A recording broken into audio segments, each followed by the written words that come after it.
E aí, torcedor do Verdão, beleza? Mais um vídeo aqui no canal JP Palmeiras para trazer o pós-jogo do Verdão, galera.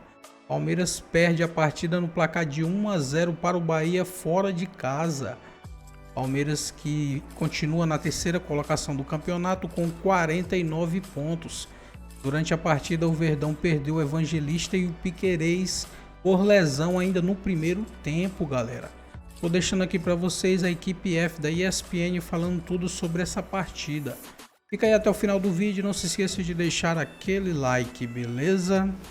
Como Bahia 1, Palmeiras 0. Olha lá as duas figuras aqui, ó, Rogério Ceni e o Abel Ferreira. Terminou a partida, o Ademir saiu do banco. Fumacinha, fez um gol, deu, olha... Se lá fumacinha o gol. Se alguém tiver uma rabiola pra colocar no GFT, pode pôr, porque a coluna dele ficou em S. O professor fazia muita rabiola, quando ele empinava a pipa lá no Ipiranga. Muito, aquelas que ficavam no fio. Isso. Lembra o fio cheio de rabiola na época das Cuidado, férias? vem com fios elétricos. Não pode. Não Perigoso. pode. Professor, o Bahia se reabilitou e tirou a chance do Palmeiras ser líder. Um jogo que interessa para flamenguista, que daqui a pouco vai pegar o Corinthians, e todo mundo ficou de olho nessa briga também, até o próprio Cruzeiro. Professor, o que faltou aí para o Palmeiras? Eu acho que sobrou para o Bahia. O Bahia fez uma bela apresentação. Foi um jogo equilibrado. O Palmeiras, principalmente no segundo tempo, no começo do segundo tempo, parecia se impor. Nos dois tempos, na verdade, né? O Palmeiras começa bem os dois tempos. O Palmeiras é prejudicado pelos jogadores que se machucaram ainda no primeiro tempo. Evangelista e Piquerez. Então, você fala do Jeftec, que estava lá justamente porque não estava o Piquerez. Num lance muito pontual do jogo, nós tínhamos acabado de conversar aqui, né, Mari? Sobre o fato do Rogério Ceni ter falado que o Ademir Fumacinha, que está voltando muito aos poucos, só teria gás para meia hora de jogo. Ele entrou aos 23 do segundo tempo, jogou até um pouquinho mais. 15 minutos ele tinha, só para 15 minutos. 15 minutos de jogo, então. Exatamente. E acabou jogando quase meia hora, sim, praticamente meia hora. 25. E dando essa vitória muito importante para o Bahia, que, como lembrou o Elton, já tinha ganho também em São Paulo, no primeiro turno, devolvendo o que aconteceu no ano passado, que o Palmeiras havia ganho as duas do Bahia. Então, daqueles jogos, Edu, de gente grande, né? Esses jogos envolvendo Cruzeiro, Bahia, Palmeiras, Flamengo, são jogos dos times de muita qualidade. Olha o golaço.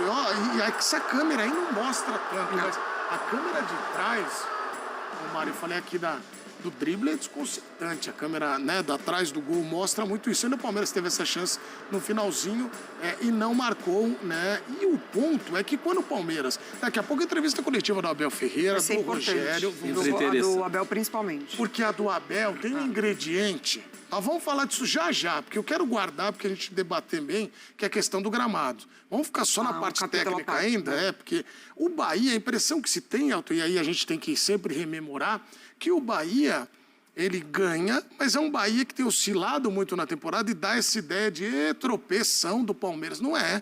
É um resultado totalmente compreensível do ponto de vista do Bahia. O Palmeiras queria ganhar, óbvio, né? Eu acho que o jogo ele traz o retrato exato do que é o Bahia na temporada e do que ele depende para se manter ali na sua posição. O Bahia está sem o Caio Alexandre, que jogou Acevedo. O Bahia estava sem o Jean Lucas, que foi expulso na última partida contra o Vasco. E aí entrou o Rodrigo Nestor, característica diferente. Saiu um jogador de seleção brasileira, inclusive. O Bahia está sem o Eric Pulga. E chegou o Sanabria, que entrou muito bem, inclusive, contratado na última janela. E estava sem o Ademir. Ou seja, os caras que faziam o Bahia funcionar.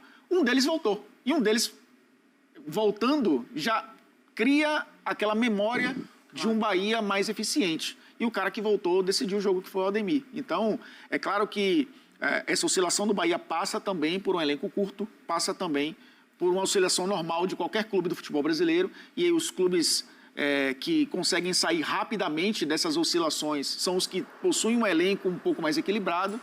O Bahia não tem peças suficientes para poder fazer esse time manter esse equilíbrio. Mas criou uma gordura muito boa no primeiro turno que permitiu essa oscilação e ainda assim se manter entre os 6 primeiros colocados e ainda tem uma carta na manga que é o jogo contra o Internacional. O Bahia tem um jogo a menos, né? Então acabou sendo um resultado muito bom de um time que jogou para se defender e tirar o espaço do Palmeiras e jogar nos contra-ataques, e foi exatamente assim que saiu o gol. Assistência do goleiro A assistência do Ronaldo pro gol do Ademir. E para aumentar essa leitura que sempre é feita, né? O Bahia com um trabalho excepcional, maravilhoso, por isso que a gente fala que não é surpresa. É que o palmeirense vê um time que embalou, né? E ganha do River Plate, vai lá, joga com o Bahia. Imagina o seguinte, vai continuar essa trajetória. E na semana agora, Mário, o futebol ele é ingrato. Durante a semana, o Abel exaltado, as mudanças, né? O time... Agora me parece até que estão questionando as alterações dele. É Sim. Isso? Porque o Palmeiras perde o Evangelista, e eu acho que é principalmente sobre o Evangelista, porque quando o Andréas Pereira chega, a gente debate muito, né, sobre vai entrar na vaga de quem, vai perder o espaço Evangelista, vai trabalhar com o Andréas sendo esse volante que chega a mais. Não, ele entra na vaga do Maurício, porque o Evangelista está muito bem e dá ao Palmeiras... Não comparando os jogadores, mas mais ou menos o que o Palmeiras tinha com o Rios. Aquele volante que, além de tudo, ele te ajuda a produzir, ele te ajuda a sair para o jogo.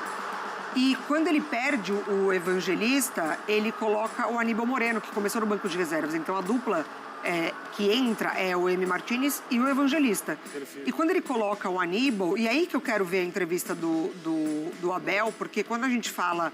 do time ideal do Bahia já desde a temporada passada, é sobre um meio de campo muito forte, né? Essa temporada é que ele começa a ter mais opções pelos lados, o Ademir muito bem, quando o Pulga estava à disposição também. Então, eu quero ouvir o Abel se parte disso, claro, de ter um meio de campo mais combativo justamente por conta dos jogadores do Bahia. E ele poderia ter pensado diferente, talvez ter colocado o Maurício e colocado o Andréas um pouquinho mais nessa função de camisa 8, de camisa 10, de trabalhar um pouco mais o jogo por dentro, porque você tem um jogador de muita qualidade como o Felipe Anderson mais pelo lado esquerdo, e eu acho que você ganharia mais opções, né, ofensivas. Mas não, ele escolhe por entrar com o Aníbal Moreno no lugar do Evangelista. Porque o GFT pelo Piquerez, acho que seria assim mesmo. É a posição. Eu acho que seria assim mesmo. Porque, quando o Palmeiras olha, e aí olhando o campeonato, a gente vai, quando termina o campeonato, vai falar aquele jogo, aquele outro jogo e tal.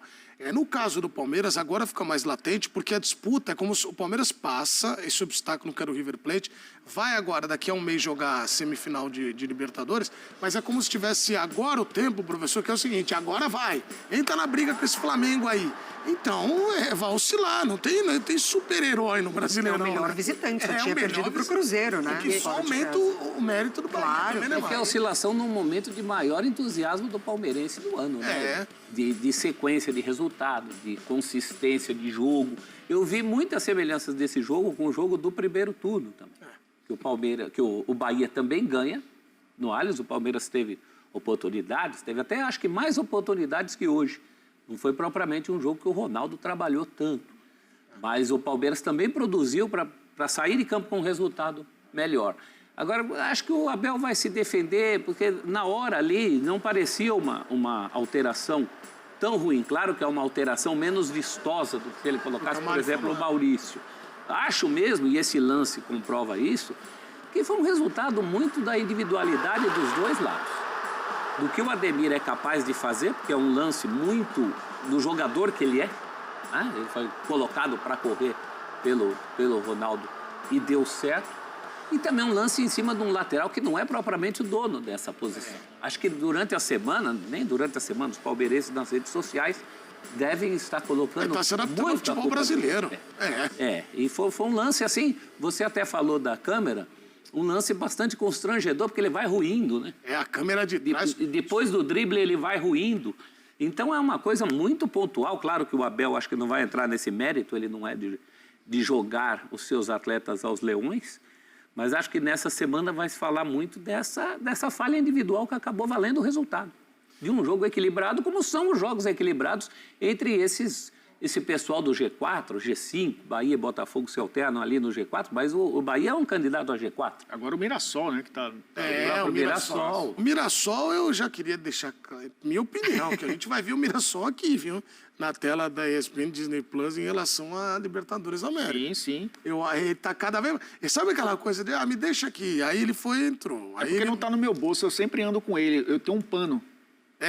que eu sempre passo por Mirassol. É porque eu deixei ele... É que você tem esse paninho maravilhoso. amarelinho. Não, Você sabe o que fizer agora, tá perdoado o Mirassol. Ah, não, é lógico. Até Não porque tem, grande a campanha. enquete, quando começa lá, o pessoal do digital vem procurar a gente, vai lá, apostas pro Série A do Campeonato Brasileiro.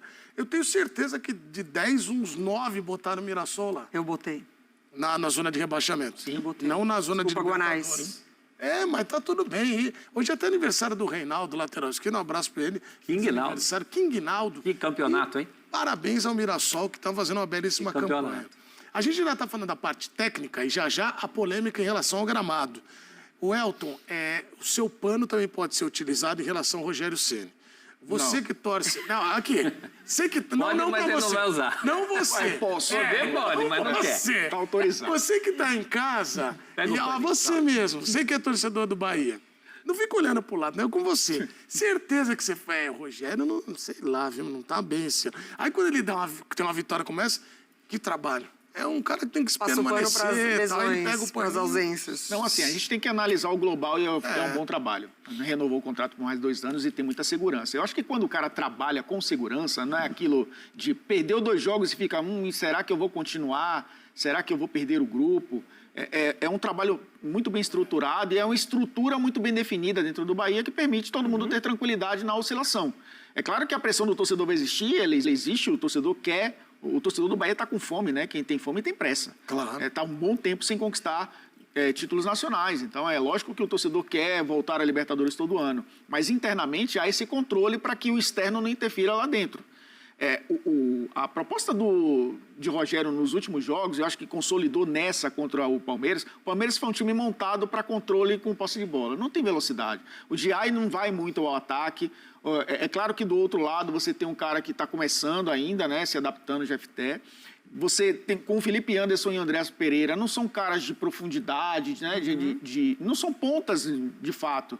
O Flaco Lopes e o Vitor Roque são os caras de movimentação, talvez o Vitor Roque seja o cara mais rápido para fazer esse tipo de jogo, né? Então, o que é que fez o Bahia? Colocar 2 caras rápidos dos lados do campo. Colocou o Kaique de um lado e colocou o Sanabria do outro, então faz com que o Palmeiras tenha que... não joga pelos lados, porque tem que marcar os 2 pontas, e ao mesmo tempo o Bahia usa o que tem de melhor, né? O Everton Ribeiro para poder acionar os 3 da frente e fugir da falta de controle do meio-campo que o Caio Alexandre dá e a ausência dele com o Acevedo, isso não acontece. Então foi uma estratégia inteligente, tanto que o gol sai dessa forma, né? Era o Ademir justamente para ter um gás suficiente para pegar um Palmeiras mais cansado no segundo tempo, porque o Palmeiras vem de uma decisão na Libertadores, e aí conseguiu, numa jogada individual, não pareceu Messi e Boateng nesse lance, não pareceu. Mas foi um lance realmente bonito do Ademir, que trouxe para a perna direita. Na velocidade ele ganhou de um cara já ali, ainda pouco adaptado. A Mari até falava aqui antes do programa, né? Parece que o GFT não conhece muito o futebol brasileiro ainda, não sabe que o Ademir vai fazer essa jogada. E de fato foi o que aconteceu e ele acabou fazendo um belo gol. Porque, assim, o gol ele acontece também de uma felicidade do Ronaldo, né? Uma assistência que vem lá do goleiro, ele lança o Ademir, e aí é muito do trabalho diário, porque você tem confiança nesse cara que pode fazer essa jogada individual, mas num contexto ali das oportunidades que a gente conseguiu acompanhar, principalmente no início do segundo tempo, também tem um chute ali de fora da área do Everton Ribeiro. Eu acho que o Bahia, ele conseguiu incomodar mais, mesmo sem 2 jogadores que deixam ali as possibilidades por dentro escassas, Jean Lucas e Caio Alexandre. Você tira esses 2 jogadores da equipe, até a própria referência do Everton Ribeiro se perde, né? Então, assim, tem que valorizar a entrada do Kaique, o Sanabria mais uma vez, porque são jogadores, entre aspas, que entram para substituir outros 2, Pulga e Ademir, que já estavam ali entregando talvez no melhor da temporada do Bahia, né? Quando o Bahia perde esses 2 jogadores e os outros por dentro. Olha esse gol aqui, ó. Nós estamos aqui agora 18 horas e 17 minutos. Você falou Messi, Boateng. Sim. Talvez no F-Show amanhã eu fale isso. Não exagerei. Eu acho que eu tô... Vamos ver. Guarda para amanhã. Guarda para amanhã. Você ainda tem uma noite de sono. Inclusive, você tem algo a resolver, uma pendência a resolver em casa, né? Isso, um abraço à minha esposa, Roberta. Então, calma, dorme e amanhã você pensa se fala sobre isso. Exatamente. Não, mas dormir aqui na TV. Isso aí. Você que é casado, não deixa a toalha em cima da cama depois de tomar banho. Aconteceu comigo. E eu peço desculpas. Bom, e olha, acontece o seguinte, eu recebi aqui, por isso que o Elton falou, eu recebi aqui a mensagem. Falou ao vivo e já tá perdoado. Eu recebi a mensagem momentos antes de eu entrar no ar. Aconteceu com você ou aconteceu de novo com você? Professor, eu tava... Esse é o problema. É esse, ficou igual o time. Eu acho, pelo tom da mensagem, eu acho que foi de novo. Eu tenho oscilado na eu não preciso temporada. nem, eu não preciso nem falar que lado E não que eu tô. pode botar a culpa em desfalque. Não preciso nem falar do que Não é nem o lado gramado. que você tá, é o lado que nós estamos, que ele tá certo, eu também tô errado. Olha, você... Eu acredito que o Abel Ferreira vai ser o cara que encontra a toalha molhada na cama hoje. Será? Sim. Então, sabe por quê? Aí agora vamos lá. Que A gente belo está gancho. fazendo essa analogia, essa brincadeira comigo, da toalha, que é o seguinte... Aí você tem duas opções. Você admite o erro e fala, não vou fazer mais, ou você tenta subterfúgios. Não, mas eu estava pressa. Ah, mas eu não sei o quê. Será que o Abel hoje vai falar na entrevista dele mais em relação a gramado? Sabe por quê, Elton? Já vão começar a falar 2 jogadores que machucaram, o gramado da Arena da Fonte Nova não está 100%. Nessa imagem mesmo a gente já vê aí um pedaço diferente. Outros jogadores que caíram no gramado levantaram com tinta, então a gente sabe que você trabalhou bola, aquela maquiagem, nós né? 4 aqui já trabalhamos tanto em estádio, eles às vezes não, eles pintam um pouco para dar uma ludibriada. O gramado hoje já estava suspeito por causa disso, né? Sim, Antes de qualquer coisa. Teve show lá, É uma arena multiuso, tem muitos eventos e isso acaba atrapalhando, obviamente, o cuidado com o gramado. E eu vou arriscar outra aqui, porque tem quem encontre a toalha molhada na cama e tem quem deixe a toalha. Porque quem deixou, nesse caso aí, é a administração do estádio, né? O Rogério Ceni também vai reclamar. O Rogério Ceni já tem reclamado, inclusive, do gramado da Fonte Nova em condições melhores do que essas que a gente viu nesse jogo contra o Palmeiras. Porque desfavorece o jogo do Bahia também. Sim. É o Bahia do jogo do controle, e quando precisa acelerar tem que também, né, jogar com... Ele reclama que muitas vezes o gramado é pouco molhado, às vezes ele reclama que a grama está um pouco alta, ele reclama que às vezes tem irregularidades em determinados setores do campo que atrapalham o jogo dele, então vai ter reclamação do outro lado também. Então é isso, torcedor do Verdão, valeu por chegar até aqui no final do vídeo, não se esqueça de deixar aquele like, beleza? Se você ainda não for inscrito aqui no canal, já se inscreva, ative o sininho de notificação para não perder nada que eu posto aqui no canal. Falou e até mais!